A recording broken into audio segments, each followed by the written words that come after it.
All right. So I guess now you understand what the plan was. Absolutely. At Colts Law, we talk Indianapolis Colts football. We're going to stick to what we know, fundamentals and technique, 1% better every day.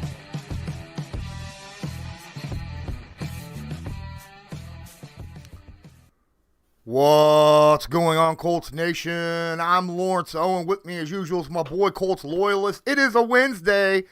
That's right. And we have no football to watch other than, other teams playing, which is incredibly depressing. I'm still trying to get over that disgusting Jacksonville loss.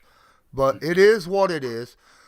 Real quick, before we get into anything at all, 6 hours ago, my boy, Brian Walton, used that link in the description for a donation, the tip jar. Drop $10 in the tip. First off, thank you so much. Even though we weren't even live, we decided to drop some money in there, and I very well appreciate it. Here's the deal. He says, I could see the Colts trading Big Q to the Eagles to get that first-round pick back. Whoa. Then sign Glow and Reed. Starting line, Smith at left tackle. Reed at right guard. Kelly at center. Glow at right guard. Pryor at right tackle. Just a thought. First off, hell no, I want more than a first-round pick from Big Q. Especially, 18th or something like that? Way more than that for him. He's the best, maybe the best lineman in football. But I see where you're getting at. I understand what you're getting at. And I think you might be onto something. But I don't like Smith at left tackle either, because right tackle and left tackle are completely different monsters. Okay? Yeah. The speed and agility that a left tackle has to deal with is so much higher than generally what a right tackle has to deal with. And Smith has problems with speed guys anyhow. Now, he's gotten better at it over the course of his career, which means, which is why he's a better all-around right tackle. I just don't trust him at the left tackle position. I still want to keep Big Q, but I get what you're talking about. Maybe trading one of your guys, one of your big-name guys. Maybe not Q, though, okay? I think you'd lose the locker room if you started trading away, because these guys are working under this premise. Hey, you come in, you produce, you're gonna get rewarded. Exactly. You start sitting there and taking somebody that's produced at the level that Q has, understanding that he had a drop off this year, if you want to say that, compared to last year. But my point is, he's still performing better than almost any other offensive lineman. Shout out to Truett Tressler, who's in the chat right now. Glad to see you're doing better and out of the hospital, my guy. I have been praying for you, been sending best wishes, shouting you out in just about every one of our live streams, man. I'm glad that you're up and doing well. Joe Thornburg is in here as well. Thank you. Loyalist playing double duty, I see. Brandon Wood, Cam Jordan to Indy on a restructured deal. Mark it. That'd be nasty. Fuzzy Whistler's in here. What's up? Rahul Hoare says, if they get released, we need to give a long look at Preston Smith, Zadarius Smith, or Daniel Hunter for edge. Possibly.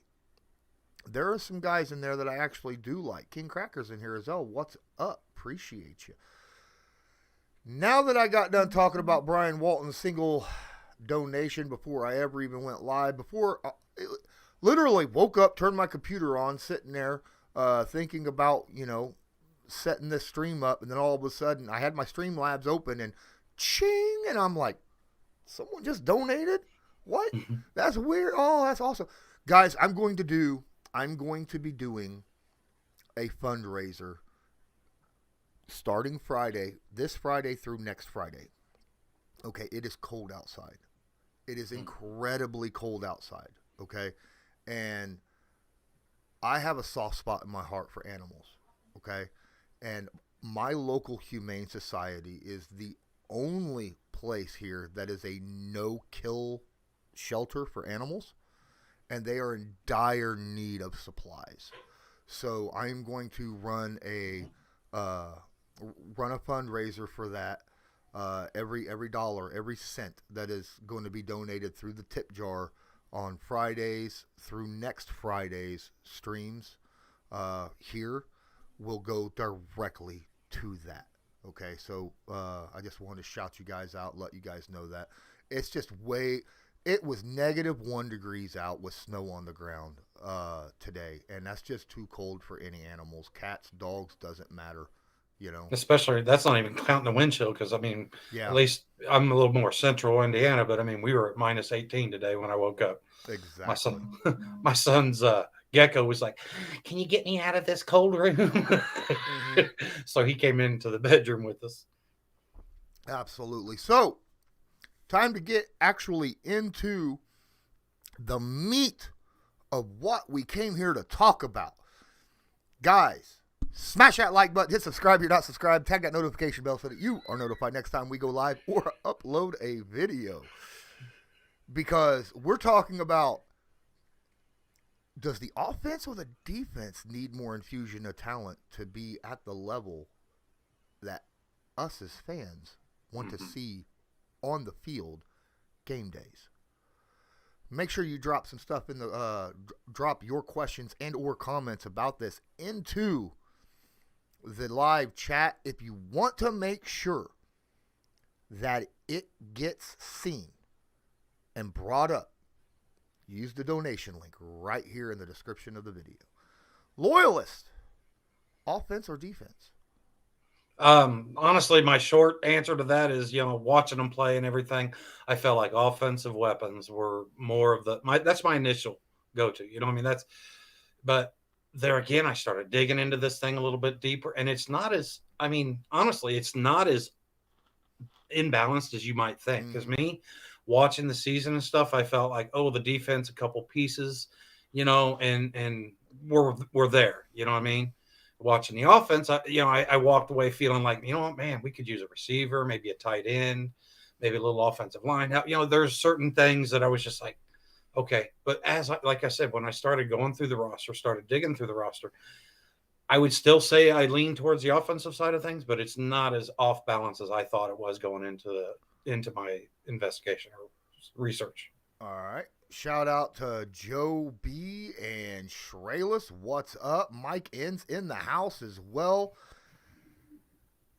On surface thought, you think left tackle. Maybe a wide receiver. As you said, if Doyle retires, tight end. If he doesn't retire, we got 3. I get it. You guys want that guy that can stretch. I think Kylan Granson can be that guy and still can be that guy. His rookie year, I think he just needs more development. But either way, if Doyle retires, we definitely need to get a tight end. And you know what? We need better play at quarterback. Whether Carson Wentz gets better or we go out and get a different quarterback. I'm just saying those are 4 major pieces. Because you forgot to mention that left tackle. You said offensive line, but mainly, in my opinion, left tackle needs to be an upgrade big time, right? Yeah. Now, in my aspect, I'll go look at the defensive side. We need an upgrade, whether or not at pass rush. Now, whether or not we have the same guys and we develop them better and make them better that way, or we go out and get fresh blood, right? Right.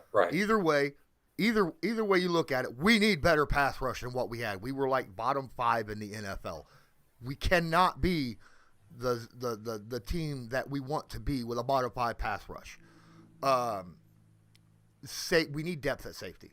Okay, I love our starters. I really, really do. I think Kari Willis and Julian Blackman could be studs for a long period of time. But man, when one of them gets hurt and goes down, you notice a significant drop off in play at the safety position. All right, no matter who goes out there, you just notice it, especially when it comes to coverage, right? Coverage is a massive deal. Now, I like our starters, like you said, at cornerback and at linebacker. I like our starters, but I think we could do better at Sam, right, than Matthew Adams or Zaire Franklin. No offense to either one of them, great special teams players. They are not starting quality linebackers in the NFL. Not in my opinion. Okay, so we need an upgrade at Sam. We need depth at corner. I love our starting corners. I think our starting corners are set for the next 5 years, okay? But when one of them goes down, again, you see a significant drop-off in the talent there. So when I look at it, depth is needed drastically on the defense. We have starter problems on the offense. Okay? Yeah. And that's why I think it is definitely on the offensive side that we need to find an infusion of some serious talent there, no matter where we come from. In the press conference that Chris Ballard said, he wouldn't shut up about how much he thought that that we had everything we needed at the receiver position. Remember that? Yes. We've got that. They were just either hurt all the time, or not the right play calls, or they are not developing. Blah blah. But he says that the talent is there. I don't know. All right, you brought up a guy that the Colts had a couple years ago on defense, Malik Hooker, and I just kind of looked at it and I was like, Paris Campbell. He's that guy that Chris Ballard talking about. Great talent, amazing ability, but just like Hooker, he couldn't stay on the field long enough to make an impact in any game. Yeah. And that's a problem. That's a massive problem, man. And what happened when Hooker couldn't stay on the field? Gone, right? After after that time was up, he was gone. So I'm fully expecting the same thing with Paris Campbell. Yeah, and when I was doing this, I was sitting there asking myself, first question, I was like, okay, who are the cornerstones on each side of the ball? Okay. So I sat there and I was like, Quentin Nelson, Braden Smith, Ryan Kelly. Those are your offensive line cornerstones. You got JT and MPJ and Naheem Hines. I felt like those were your 6. And when I'm saying cornerstones, I'm looking at a 3-year window, okay? Because I feel like everything needs to be basically in a 3 to 4 year window, okay, whenever you're looking at this. And I felt like those were my 6 offensive guys, okay? On the defensive side, I've got Darius Leonard, DeForest Buckner, Grover Stewart, Bobby Okereke, and then I put Rock Ya-Sin and who was my other one? Hang on just a second. Oh, Kenny Moore. Sorry, Kenny Moore the second. Those were my 6. So I've got 6 pieces on both sides of the ball that I felt like were cornerstones. Now you asked Julian Blackman. I didn't give him cornerstone. I love the way the young man's played. But I'm on that fence of, okay, is this Julian Blackman that he's only, he's like Bob Sanders or Hooker, he's only going to get, 6 to 8 games, 12 games if you're lucky out of a year. I can't count that guy as a corner piece. Khari Willis, I like Khari Willis. I honestly would like to see Khari Willis maybe over the next couple of years, maybe him be the backup support and find somebody a little more dynamic at that position.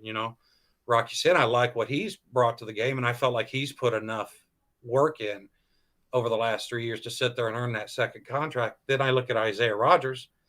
I can't put him in that category. So my point is, on the defense, you got Isaiah Rodgers, Kwity Paye, a lot of talent that's just, I'm not sure, they're in that hopeful category.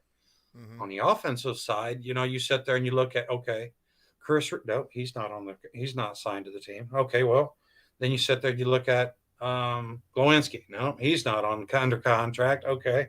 So now you got Penter as your depth, and then you got Will Fries, but he's not proven anything, So for me, like you said, I do feel like that we're better in depth on the offensive side, but I feel like we have more promising pieces that fit into the timeline and stuff for this team on the defensive side. So like I said, to me, I feel like get them starters on the offensive side, focus on depth and upgrades on the defensive side. And like you said, it doesn't have to mean that, okay, this guy's got to come out and we got to plug another guy. No, Julian Blackman, stay healthy, play 16, 17 games. All of a sudden you're a cornerstone. You know what I mean? Mm-hmm. Tyquan Lewis, love the dude. He's not under contract, but if we do bring him back, I still think he has a chance to be the guy, But like you said, defensive end, and this is not a slight to Kwity Paye or anything. It's his rookie year. I'm very pleased with the growth that I saw from Kwity. Would have liked more sacks, but what fan wouldn't? You know what I mean? On the offensive side of the ball, like I said, Fisher, even if we do extend him for next year and try to use him as a bandit. I don't see him as a long-term solution at left tackle. And the thought of Brian, mentioning that moving Smith over to left tackle. Let's not forget this guy was drafted as a guard. Okay, right. They felt like his arms was too short and stuff, and they were surprised how well he performed at right tackle. But for me, when you go switching sides of the field, it's easier to switch from right guard to left guard. It's difficult, but it's easier. You start talking switching right tackle to left tackle. Now you're really reinventing your whole play style. So that's a bigger move in my eyes. Oh, yeah, by far. I mean, it's incredibly rare to be able to move a guard to right tackle in the first place.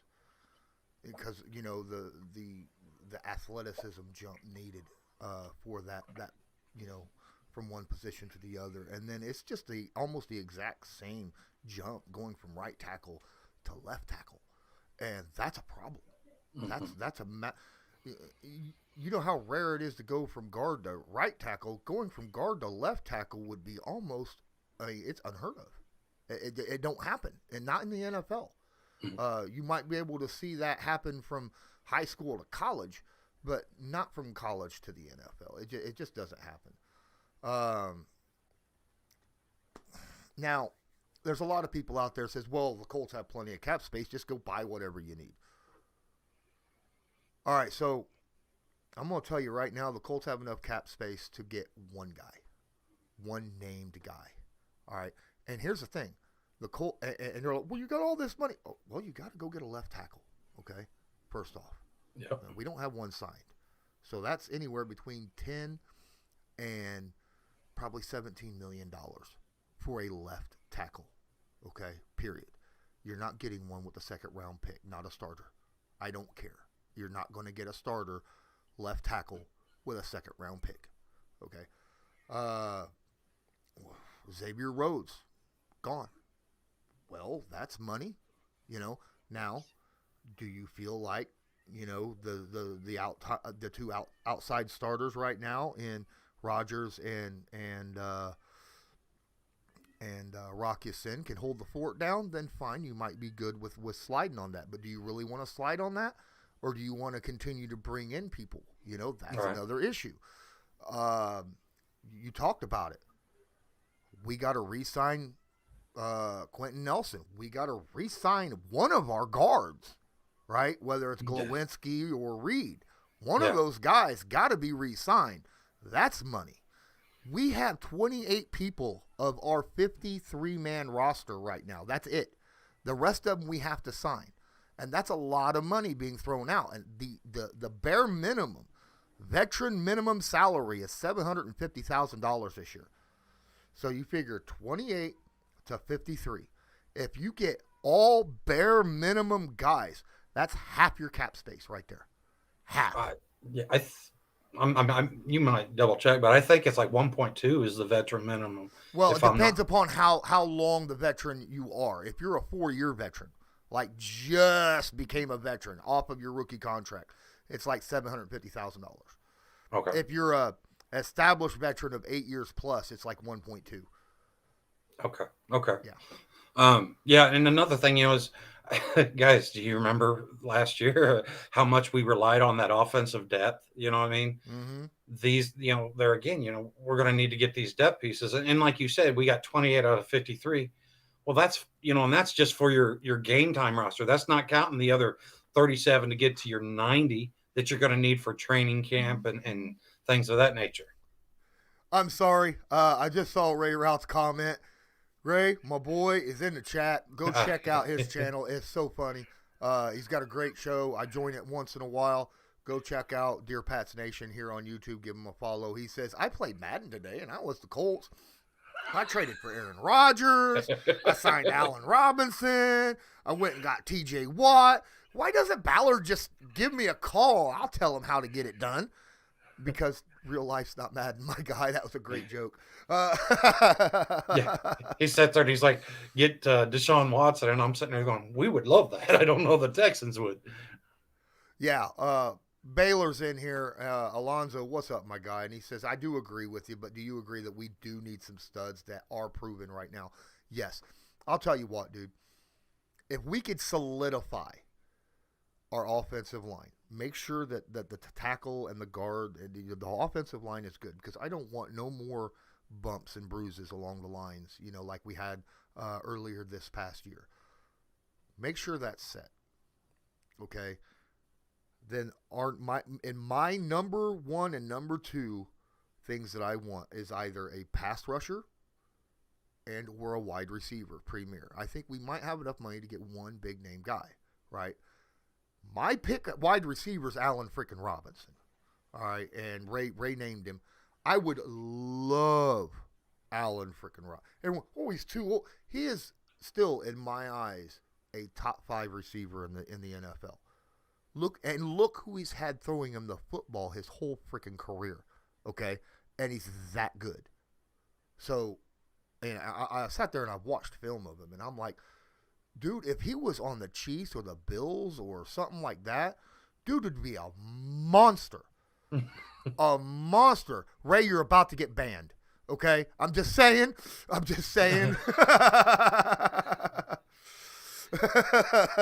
He's throwing jokes. Yes, all right. He's gonna get everybody stirred up. He's throwing jokes out in the chat. Just to let the guys watching, he's sitting there saying, "Get rid of Reich and hire in McDaniels and right." Stuff, Mike's about to get banned too. They're in here trolling me. Oh, it's great. I'll do the same thing on his channel when he's in there, guys. Colts fans, when he goes live today at 7 o'clock Eastern Standard Time, go check out Dear Pats Nation, get on his show, and just start trolling his Patriot show. All right? Just go ahead. Just be like, you know what? You need to in my opinion, okay, let Bill Belichick just worry about coaching, hire a GM. I hear there's a coach in Alabama right now that could be a GM. But guys, honestly, if you do go over to Raise and stuff, make sure you subscribe before you start trolling. Yeah. But anyhow, no, seriously though, I think one of the two biggest places I'd like to see is either a wide receiver or a pass rusher. That's what I'm talking about. I love Allen Robinson. I know a lot of people have went out there and brought up other guys, and there's some guys that I like. Quite frankly, I don't want the guy from Tampa Bay. Okay, everybody's coming up. I don't want Chris Godwin. He has drops problems, like massive drop problems, and that's a problem with me. Okay, we don't need that. We already had drop problems last year. We don't need more of it. Okay, I want a guy who's going to be able to run routes and catch the football. That's it. And Devontae Adams. You're not going to see Devontae Adams I know. by some freakish miracle. My tweet yesterday splurges out after Pat McAfee. Oh, dude, Pat, if you ever watch this, thanks for answering me back on my tweet, man. I appreciate that. I'm glad that you and Robert Mathis was just joking. But if Aaron Rodgers comes, we might have a shot. But why would Aaron Rodgers come to the Colts? Honestly, right. We weren't even a playoff team last year. Think about that. The Colts are fighting with 31 other teams to go grab free agents. 31 other teams. And they have to have selling points to get these guys, plus the money to do so. You think it's easy just to run out there and just grab free agents, right. And it's not. It's a pain in the butt. Ballard was out there trying to get guys last year at quarterback, ended up settling for Carson Wentz because of Frank Reich. But he was out there pushing for Derek Carr. He was out there pushing for Matt Stafford, right? And those are facts. Those have already came out. He's already admitted that. But he ended up getting Carson Wentz because that was the best of what was available left. And he believed in Frank Reich. So, it is what it is. Guys, smash that like button, please. Hit subscribe if you're not subscribed. Tag that notification bell so that you are notified next time I go live or upload a video. And, hey, check out some of the links in here, like my Patreon. It's only $5 a month. Get a lot of cool stuff. We have our Patreon-only streams. whenever I do streams with the Quell Jackson on Believe in Colts, anything that happens before I hit record and after I hit end, from the point I'm on there to the point I leave, is recorded. So you have that extra conversations between me and the Quell before and after everybody else gets. So that's a little extra bonus for you guys. It's only $5 a month. Oh, and boy, let me tell you what, guys, they scrap on the pregame. Don't forget, you could also check out the merch shop. Got a lot of cool stuff in there, and prices have went down. Again, don't check the price. I still got them. I'm lazy. I'm sorry. Make sure to check out the Colts Law merch shop. The link is in the description of this video. There are a ton of high quality, reasonably priced items there that you can choose from. And all you got to do is just click one button and you can go and check out all these great merchandise items. Brandon Wood with jokes. I think Bill O'Brien could play long snapper for Bill Belichick. I like Ray's comment. If you haven't hit the like button yet, you're a Texans fan. Right. Ray's got a question for you. Hey, Loyalist. Who's the best long snapper in this upcoming draft? I have no idea. Paul Troy, what's up? Appreciate you being our Toy. I'm sorry, I didn't mean to add that extra R there. So the Colts need a guy on the D line that'll get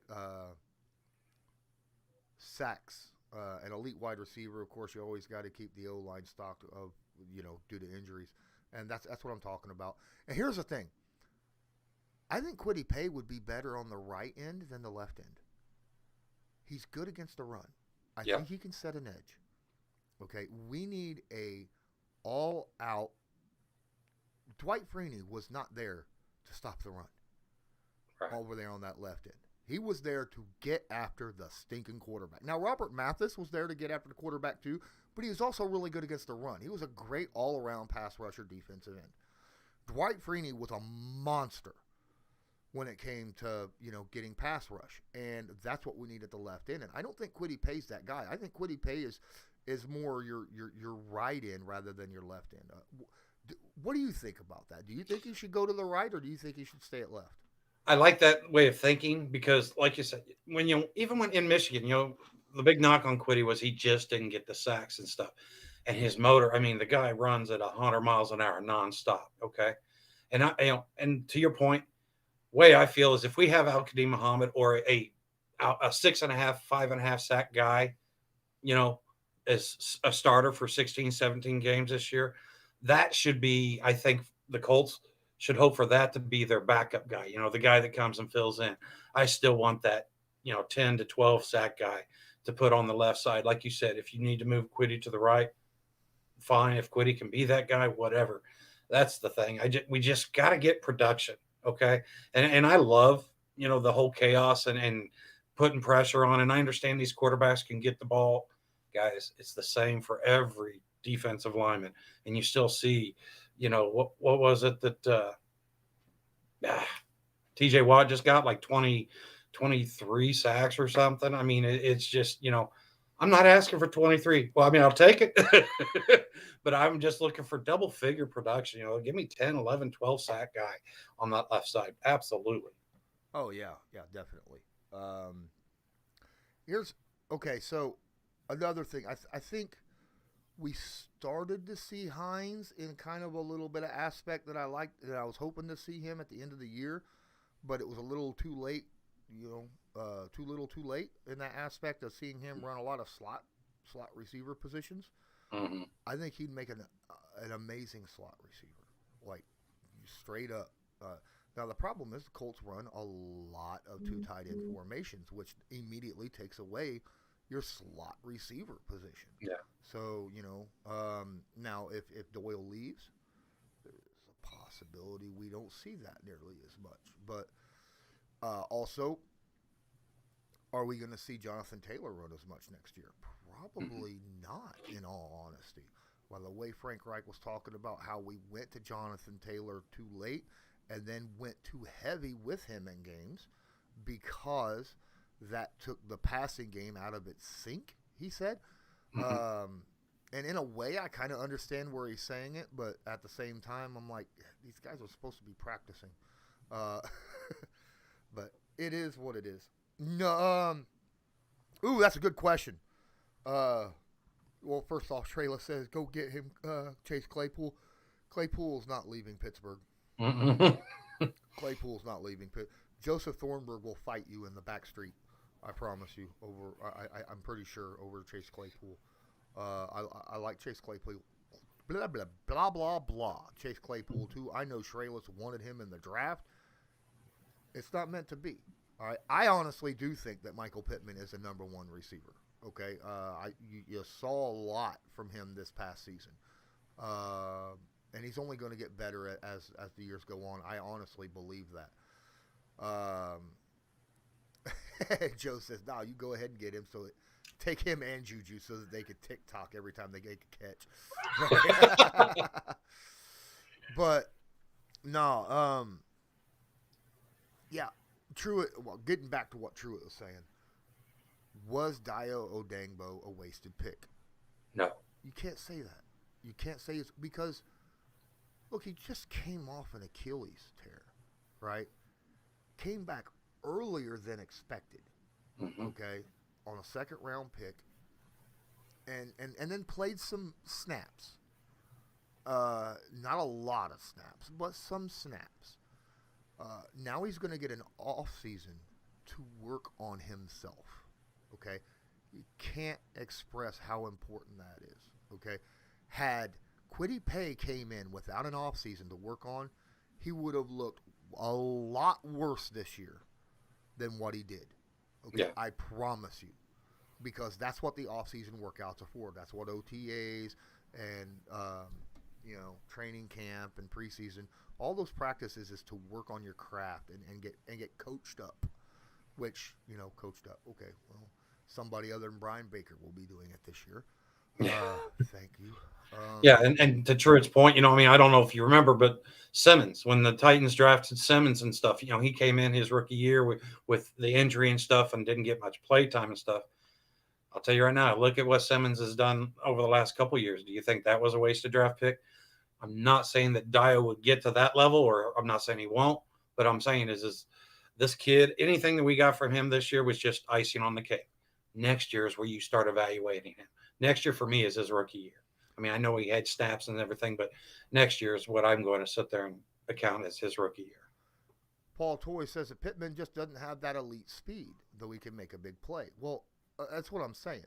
He's still a number one guy. He's got enough speed. You know who he's faster than? I'll give you a hint. He used to play for the Texans, and now he plays for the Cardinals. Yes, he's faster than DeAndre Hopkins. He's got longer arms and bigger hands than not bigger hands, but he's got longer arms than DeAndre Hopkins. He's also bigger than him. I would say DeAndre Hopkins is the number one receiver. So, and he is slow. Not uber slow, but he's still, a 4.55 guy, and Pittman is a 4.53 guy. So he was faster than Hopkins. He just takes a little bit of time to get built up. Same way that Hopkins took a little bit of time to get built up. And he's more of that position receiver. He's more of that get his body in there and get that position. And like you said, make those 50-50 balls be more of an 80-20 type of situation. Truitt brings up a good question. Why are we giving up on Carson Wentz? I haven't given up on Carson Wentz. I have said that we need better quarterback play. Okay? And that's true across the board. Could we get better quarterback play with Carson Wentz with an actual offseason where he's working with the team instead of – because practices during weeks, as DeQuell Jackson said multiple times on many of my streams on Believe in Colts, you don't work on yourself during the regular season practices. Right. You don't work on your timing with receivers. You don't work on your footwork or whatnot. You don't work on those individual. That's the stuff that happens during the offseason. Carson Wentz didn't have that, all right, because of the surgery. So if we could get better play out of Carson Wentz, I'm all for it. Do I think it'll happen? I don't know. I just know that we need better play, from that quarterback position. Well, what do you think, Loyalist? No, I agree completely. And taking the money out of it, okay? Whether, because, the Colts have pretty much stated that, they're 13 million, 15 million, guaranteed. That's it's done, unless you trade them, okay? But the thing is I don't think that that's enough for them to dictate that, okay, we're staying with Carson Wentz. I felt like it was at the end of the season, before we even played the Raiders or the Jags. I was like, okay, yeah, they're not going to, Carson. But then you listen to Chris Ballard talk, and you listen to Coach Reich talk and stuff, and you realize that, okay, they're willing to eat this money if they have to, if they can find an improvement and stuff. And to your point, I remember listening to Coach and listening to Chris Ballard. Coach was like right after the Jags game, and then the following end of season presser. Both times he stated, I want to have an off season. I want to have a training camp. Mm-hmm. Ballard, one of the first 2 or 3 things that he said, we need to have this off season. So when these guys, that is top on their minds and stuff, then yes, okay. We sit there and we say, yeah, they didn't, Carson came in and he had all this work done through the off season. But the thing is, guys, is, you sit there and you can do some of that, but it's only with 1 or 2 guys, to your and DeQuell's point, bring these, do a little 7-on-7 during the off season and stuff. And then whenever the team has an opportunity to get together and have, team functions and stuff, get there, make the most of it, because that's where this team's going to grow. That's where this team's going to get most of its improvement, outside of roster changes and stuff like that. All right. I see a lot of Campbell's got to go. He doesn't have to. He's still on his rookie contract. He's still got a year left on that rookie contract. Yep. Okay. You're not going to get much cheaper or spot on that. And, if he gets hurt, IR doesn't count towards the 53. So I say keep him. He's cheap. Hopefully, maybe he might stay healthy. I doubt it. But y'all, this past offseason, who else had issues with injuries and finally, for the most part, stayed healthy the entire year and we saw a lot of production from? Kimoko Toure. His sack numbers ain't up there, but you know what? He got more assists than any other player on that team. He only played 20% of the snaps because he was part of the NASCAR package that Matt Eberflus talks about. And he got out there on 20% of the defensive snaps. He had something like 6 sacks and a bunch of pressures and a few quarterback hits. But the fact that he was out there, and if you watch when he was out there, he would flush that quarterback. Even if he didn't get to him, he would flush him into another player's hands. Quiddy got 2 sacks off of Kimoko Toure, flushing him right into Quiddy Pay's hands. Okay? And he finally stayed healthy on his last year. So it maybe Kimoko sticks around. I don't know. That's another situation, because, 3 years of Brian Baker, not, in my opinion, not coaching up the talent that he has around him, We only had him 2 years. That's still 2 years. Yeah, 2 years, and he's had, 2 years to do it and hadn't done it. That's the majority of Kimoko Toure's time here. That's all of DeForest Buckner's time here. That's all of Quiddy Pay. That's all of Dio Dangbo. That's the majority of Ben Banogu, So I agree. And Brian Baker's a heck of a coach. A heck of a man. You know what I mean? Person, yes. Yeah, sit there and everything, the integrity and all that. Okay, so this isn't a comment on that. Okay, this isn't us hating on Brian Baker. Okay, it's just we have not seen the productivity. Lawrence has sat there and said repeatedly, look how much resources we have tied up into this defensive line. We should expect more out of this as far as in production and results and stuff. And real quick, back to the Paris Campbell thing. Guys, you sit there and you say you want to get rid of Paris Campbell, but that's the exact type of receiver that if he stays healthy, he fits into this roster perfectly. He's fast. He's got decent size. Huh? Oh, I utterly agree. I think he's got all the tools to be a superstar in the NFL, except for the fact that he can't be on the field. And the best ability is availability. I know, but I just don't want to sit there and have this last year, like you said, where you get this cheap chance. I mean, I don't want a Hughes situation, where, okay, he couldn't stay healthy with the Colts, and then all of a sudden he goes off to Buffalo and boom, he's everything we thought he would be here with us. Becomes an all-pro. Yeah. All right. I'm telling you right now, guys, let's let Paris Campbell get this year in, and God willing, his faith and everything will help him find the right path to staying on the field for 17 games this year, or give me 15. If he can come out and produce for 15 games this year, take a couple weeks off, man. I don't care. Your 15 games would be a massive improvement. Absolutely. 40 minutes in, I see 28 people in here. Please smash that like button, hit subscribe if you're not subscribed, and tag that notification bell. And if you, like I said, if you want to make sure you get something in here that is brought up, use the donation link. I'd really appreciate it. We had a donation tip earlier today.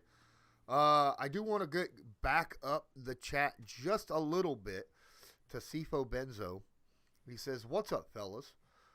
What's y'all take on Quentin Nelson's situation? He could be a bit costly in the process of the rebuild. I don't see the Colts in a rebuild, personally. Okay, I see this as a tooling, but not a rebuild. A rebuild is you're tearing everything down and building from the ground up. You're retooling. We have all but maybe three key pieces. A main pass rusher, left tackle, and quarterbacks at the iffy position, right? It's at that iffy position. Quentin Nelson, you can't let him go. You can't trade him. And I'm going to give you the exact reason why.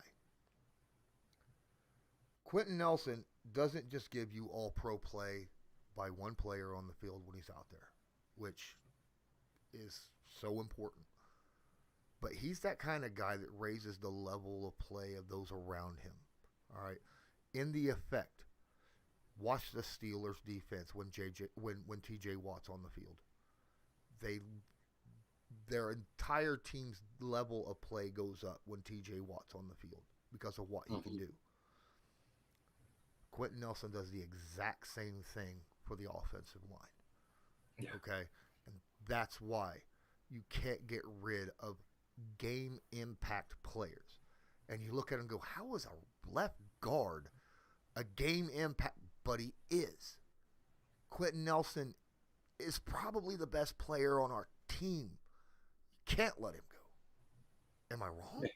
No, you're not wrong. Because, first off, Quentin, guys, has been, you guys all know I'm a Notre Dame football fan, okay? Quentin has done this since his freshman year in college, okay? He has elevated these guys. I remember sitting there listening to some of these seniors saying that, Isaac Rochelle, okay, he came into the Colts, and he was saying how everybody wanted to sit there and go against Quentin because they knew that would give them their best chance to show, their productivity. And now this is for the NFL draft scouts and stuff, So Quentin has done this his whole career. I even followed him a little bit in high school when he started having interest with Notre Dame and stuff. And he's just been an athletic beast probably his whole life. Okay. Mm-hmm. He not only sits there and he improves the attitude of the line, he gives it that toughness. He gives it that physicality and stuff. And he makes these guys, like you said, on his fellow linemen, play with that same grit and that same nastiness, And not to mention, guys, no knock on Danny Penner, but whenever Quentin Nelson and Ryan Kelly are on the field together, these guys and their communication, it is by far one of the best center guard combos, I think, in the entire league for a very long time, because these guys just really are on the same page. And the thing is we sit there and we talk about the question marks that we have at left tackle. Well, I don't know if you guys remember, but we all kept touting about how Quentin was going to be able to help that left tackle and stuff. Okay. And this is not a slight on Reed or Glowing, but you put either of those guys in there, they're not going to elevate the play of that guy. Okay. They're going to do their job and they're going to do it well, but their play doesn't rise the play of their other guys. Tim M., appreciate you being here, says you keep Campbell, but his health should be seen as a luxury over expectation or significant contribution. Agreed. And like absolutely. I said, he's on the final year of a rookie deal. He's cheap, for this year. So it's kind of like a flyer, right? Whether or not he stays next year would be dependent upon what happens next year, But this upcoming season, it's just a flyer on the end of his rookie deal. Brandon Wood, what's up, my guy? He says, I don't believe Baker was a problem. Look at what he did against Lamar in 3 quarters of complete dominance. Kyler Murray had that big run but never looked the same afterwards. That's scheme. That's not defensive. Okay, so that was all about scheme. And I'm going to explain it to you. Matt Eberflus's scheme against scrambling quarterbacks is nasty. It's a zone defense, okay? And a lot of people want to, zone defense sucks. Only if you're playing a soft zone. A regular zoned man scheme is very, very, very good if you got the right players to do it against scrambling quarterbacks. Now, what he had in the plays that he was calling was the defensive ends in his scheme don't actually go after the quarterback. They go to the level of the quarterback and then stop and box him in so he can't escape the pocket. That's all they do. They're not going after the quarterback. They're waiting for the quarterback. They're letting the defensive tackles get the pressure and force him out, and then they collapse on him. That is scheme over bringing up talent. That was a plus on Matt Eberflus and not on Brian Baker. So I'm just letting you know how that comes out, at least from what I've seen on film. Okay. What's up, guys? Appreciate each and every one of you, guys. Another thing about Matt Eberflus, and me and DeQuell will be getting into this tomorrow. From what I've seen on tape, a lot of you people who think that Matt Eberflus will be gone, whether he gets a head coach or if he don't, he'll get terminated, I think you're wrong. I think Matt Eberflus is going to be here next year if he does not get a head coaching job.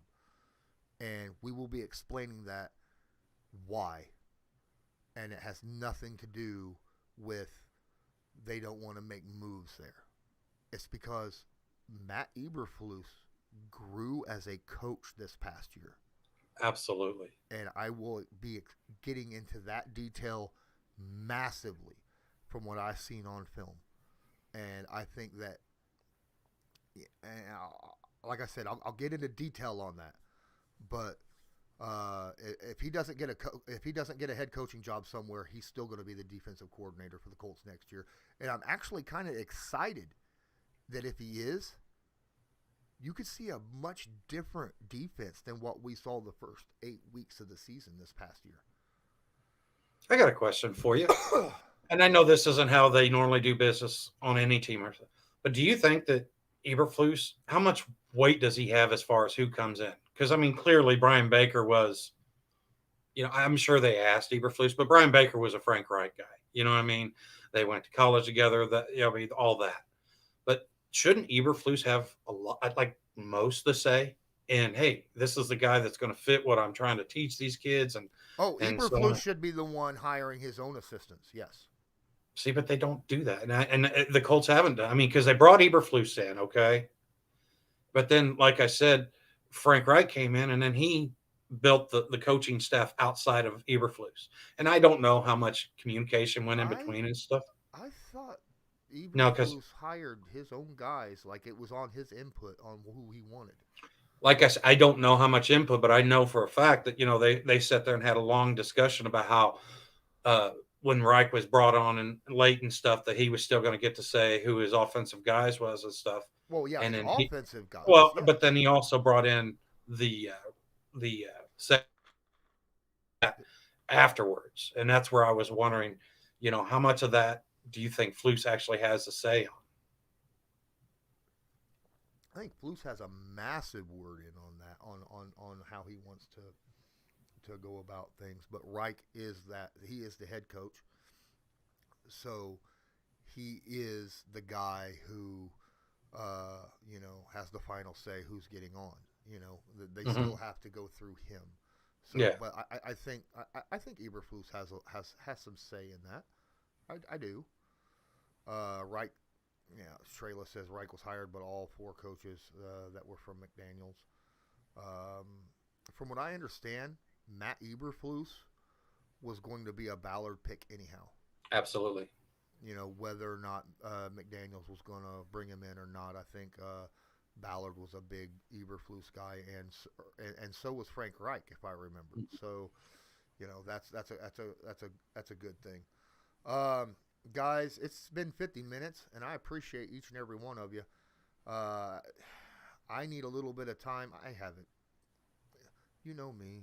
I don't eat until freaking it starts getting dark. But is there any final words you want to talk about here? No, like I said, guys, be patient. I do see that this team is, like I said, you got 6 to 8 core pieces on your defense. You've got 6 solid core pieces on your offense. I understand Nyheim Hines. We need to get him involved more than what we saw this year. I agree 100% with that. Or you're just absolutely overpaying him ridiculously, okay? Right. There again, I believe that Coach Reich I believe both coaches, I believe Reich and Eberflus both had a lot of growth, and we saw that. I mean, from the beginning of the year, we didn't have our offensive line, and then later on, we went real pass heavy, and then I felt like Coach Reich shifted to the run game, and to his point, he almost went too far to the run game and stuff, and then he sort of found that medium. Like I said, I feel like Coach Reich was, used to coaching with good running backs. I just don't know that he knew how to coach up an elite running back like he had with JT this year. But I do think that he has learned that lesson. I do think that Eberflus, the defense that we put on for the last third of the season, I would love to watch a whole year of that type of defense. The speed and stuff, but along with that aggression and that secondary. So, like I said, guys, there are pieces here, and this is not a rebuild by any means. You want to look at a rebuild? Look at what New England did last year. Look at what the Texans are getting ready to go through, and so on and so forth. Those are rebuilds. This is not. And just a quick shout out. Our receiving leaders this year was Michael Pittman Jr., 1,000 yards plus. The next 5 guys had 300 and some. Mm-hmm. Right? We need another primary receiver out there. We'll see what happens. Until next time, guys, I'm Lawrence Owen. That's Colts Loyalist. Please smash that like button. And until next time, have a good one.